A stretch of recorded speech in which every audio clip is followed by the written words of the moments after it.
দাগটা পড়ে গেলে কি হবে বলো তো ভাই? চুলটা নয় সাদা হয়ে গেলে কালার করতে পারো। আমি ভীষণ গিফটেড। গড আমাকে পার্সিয়াল ভাবে নেয়। Are not only god is kind বলি, আমি তো বলি আমি পার্সিয়াল বলি। ভালো ছবি বানানো বা ভালো অফার না পেলে কি করবো? ভালো অফার থাকা দরকার।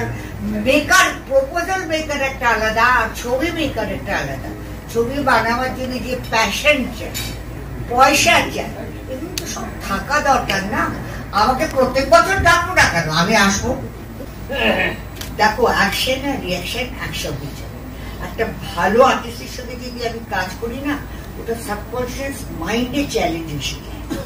যেমন অঘবধূ সুন্দরীতে উত্তম বাবুর সাথে যখন কাজ করতে, আমাকে তো কেউ বলেনি, উল্টে উত্তম বাবু নিজে বলতেন সলিল দত্তকে, সলিল ছেড়ে দে, ও জানে ওকে কি করতে হবে, তুই খালি টাইমিংটা দেখে।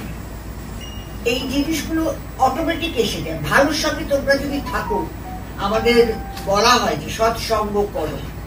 5টা ছেলে বোম বানাতে মরে গেল, 5টা তো আর বানাচ্ছিল না, ওখানে 2টো বানাচ্ছিল, 3-4টা মারছিল, কিন্তু ওই অসৎসঙ্গ উড়ে গেল সেও।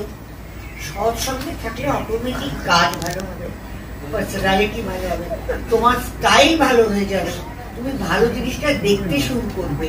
এটা হয়।